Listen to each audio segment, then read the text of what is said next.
72 వాదనలు. ఏ వాదనలకు ఆ వాదనలు, ఏ మతములకు ఆ మతము ఎలా ఉంటుందంటే, అది చెప్పే విధానం ఎలా ఉంటుందంటే, అబ్బో అమృత తుల్యం ఇంతకన్నా ఏం కావాలి, మనం దీని వలన చాలా తేలికగా పరమేశ్వరుణ్ణి చేరుకోవచ్చని.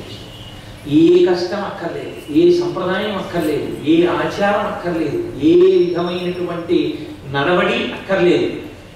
మీరు ఎలా చెయ్యాలనుకుంటున్నారో, ఏం చెయ్యాలనుకుంటున్నారో అది చేసేస్తే చాలు. ఎంత తేలిగ్గా ఉంది వినడానికి, ఎంత హాయిగా ఉంది. అవైదికం అంటే వేద ప్రోక్తము కానిది, వేదము చెప్పనటువంటి వాడిని వీడు సృజించి చెప్పేయడం మొదలు పెడతాడు.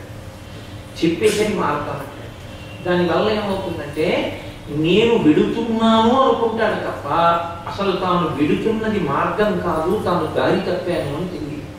చీకటి పడిపోయింది, నేను రాజమార్గంలో నడుస్తున్నాను అనుకుని అడవిలోకి వెళ్ళిపోయేటటువంటి బాటలోకి వెళ్ళిపోయాడు. ఇప్పుడు అర్ధరాత్రి సమయానికి ఎక్కడికి చేరుతాడు? ఎక్కడ 4 రోడ్ల కూడలి కనపడదు, ఎక్కడ బాటసారి కనపడదు, ఎక్కడ చలివేంద్ర ఉండదు, ఎక్కడ దీపం ఉండదు. ఇక లోపలికి వెళ్ళిపోయిన తర్వాత అది భయంకరమైనటువంటి అరణ్యం. క్రూర మృగాల యొక్క అడుగులు మాత్రమే కనపడతాయి. ఆ మరునాటి తెల్లవారుజాము తర్వాత తను బయటికి వస్తాడన్న నమ్మకం ఏంది? ప్రయాణం చేయలేదా? చేశాడు. కానీ అతను వెళ్ళవలసిన మార్గంలో వెళ్లకుండా అడవిలోకి వెళ్ళే మార్గంలో వెళ్ళాడు. అవైదికమైనటువంటి వాదనల యొక్క తీరుతెన్నులు అలాగే ఉంటాయి. అవి నడిపించడం ఆపేస్తాయని మీరు అనుకోకూడదు, నడిపిస్తాయి. ఎలా నడిపిస్తాయంటే, ఈశ్వరుణ్ణి చేరుకుంటున్నాను అనుకుంటాడు, కానీ ఈశ్వరుడికి అత్యంత దూరంగా జరిగి వెళ్ళిపోతుంటాడు. వెళ్ళిపోయి పతనాన్ని పొందుతాడు. ఆ పతనాన్ని పొందడానికి వీలైనటువంటి మార్గములు ఏవే ఉన్నాయో వాటికి సంబంధించినటువంటి ప్రచారం అత్యంత ఆకర్షణీయముగా జరిగింది. కాబట్టి జనులందరూ అవైదికమైనటువంటి మతముల వైపుకి, అవైదికమైనటువంటి వాదనల వైపుకి, అవైదికమైనటువంటి మార్గముల వైపుకి మళ్ళిపోయాయి.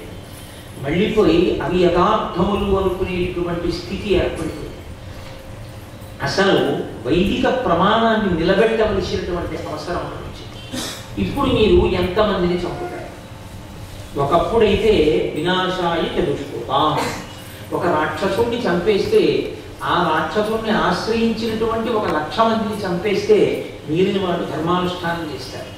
కలియుగానికి ఉన్నటువంటి మొదటి ఇబ్బందికరమైన లక్షణం తేలికగా ఆకర్షణీయముగా ఉండేటటువంటి మార్గముల వైపుకి వేద ప్రమాణములు విడిచిపెట్టి కష్టమైన మనం ఆచారాన్ని పట్టుకోవాలి, సంప్రదాయాన్ని పట్టుకోవాలి, ఈ పదంలో ప్రయాణించాలనేటటువంటి కృత నిశ్చయం నుంచి వైముఖ్యాన్ని కల్పించి తేలికగా నడవచ్చనిపించేటటువంటి మార్గముల వైపుకి నడవగలిగినటువంటి బుద్ధి ప్రచోదనాన్ని చేయగలిగిన శక్తి కలియుగానికి ఉంది.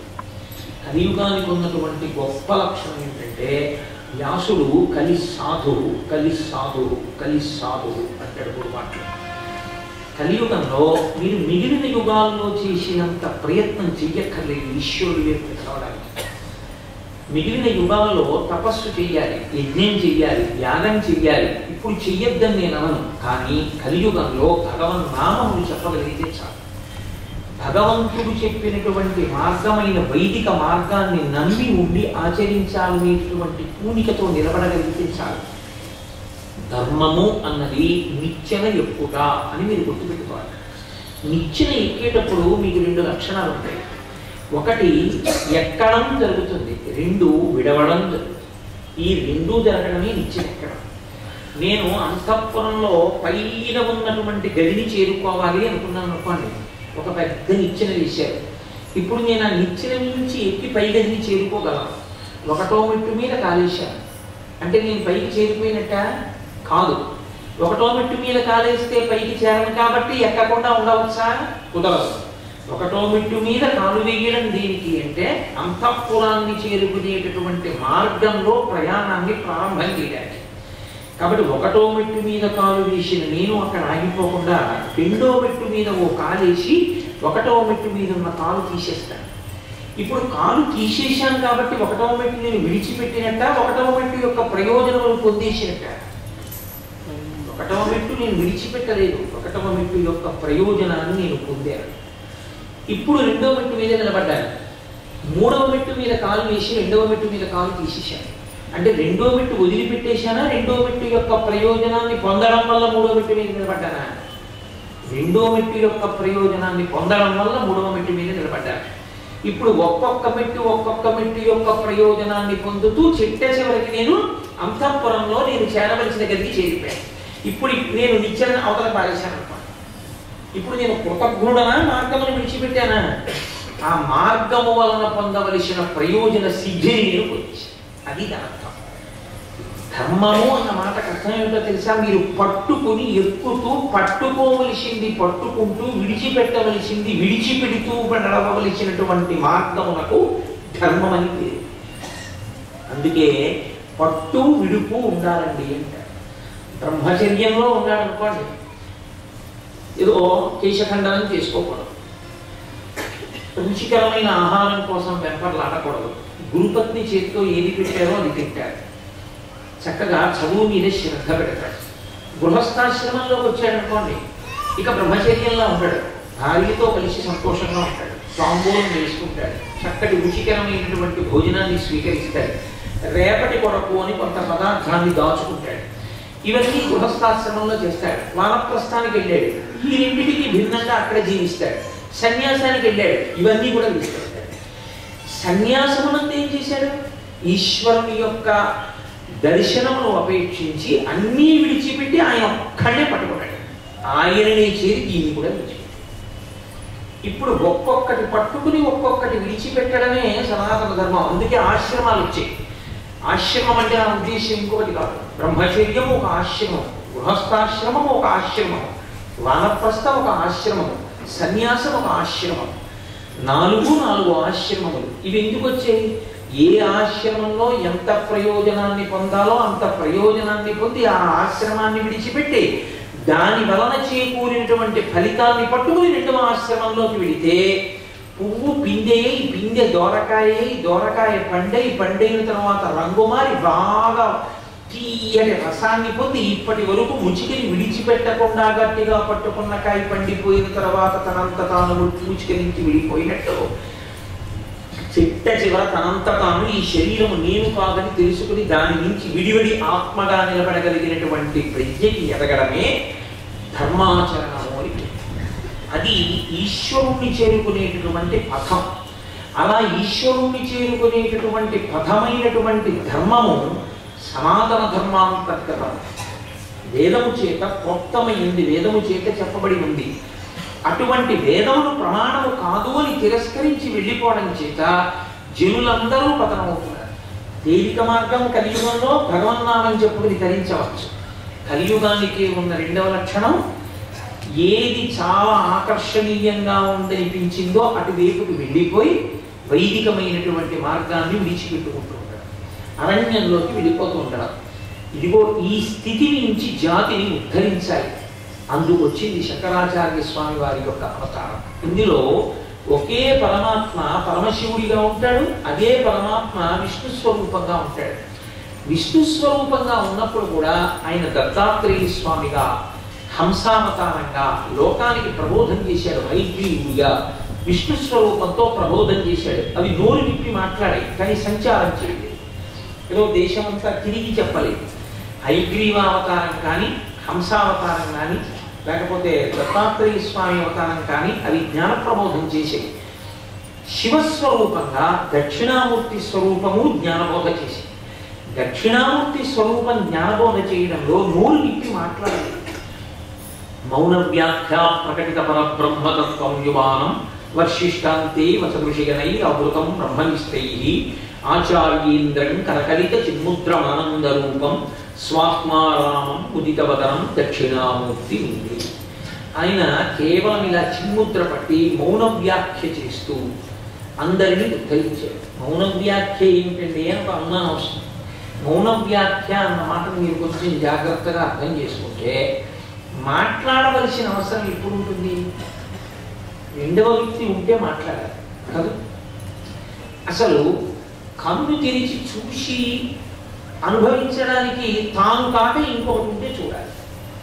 తాను కాక చూడడానికి ఇంకొకటి లేదు, తాను తప్ప ఇంకొకటి లేదు. లోకం ఉంది అనుకున్నది ఏదుందో అదంతా ఆత్మ తప్ప వేరొకటి కాదు.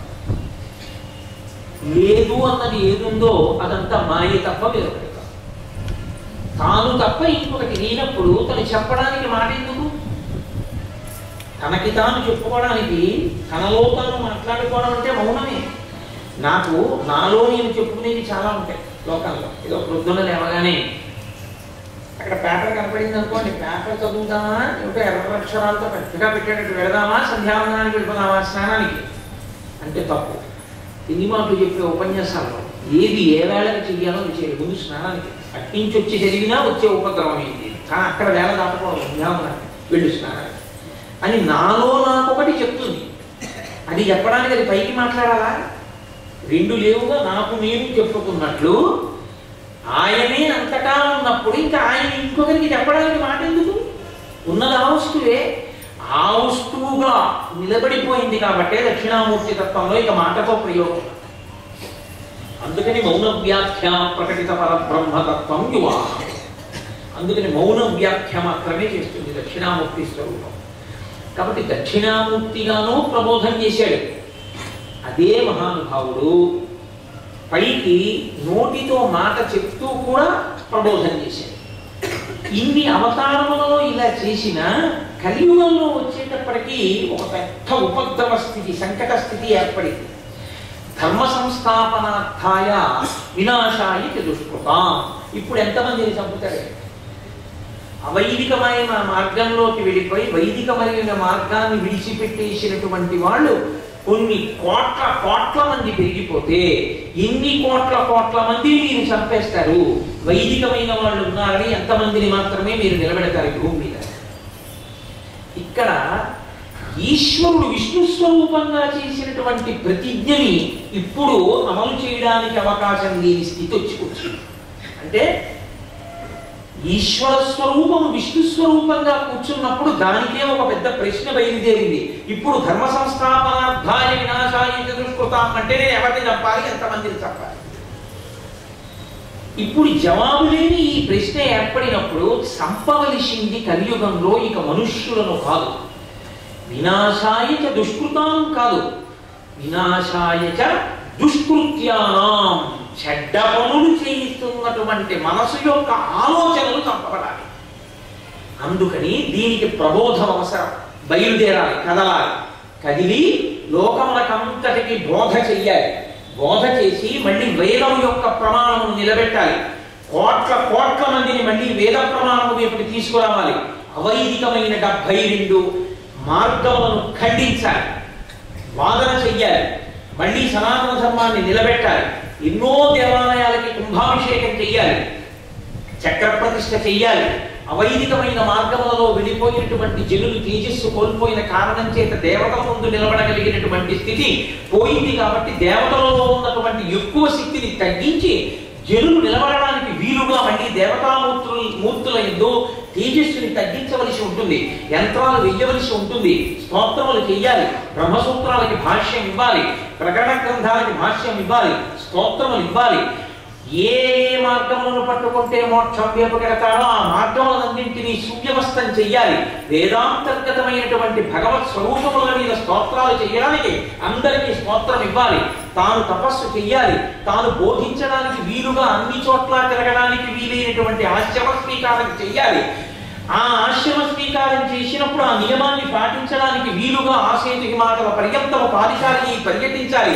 ఇన్ని చెయ్యాలంటే ఆనాడు విష్ణు స్వరూపంగా భూమి మీదకి రాష్ట్రపతిని సంహరించినంత తేలికగా చెయ్యడం సాధ్యమైన విషయం కాదు. కాబట్టి పరమశివుడు కైలాసం నుంచి బయలుదేరాడు.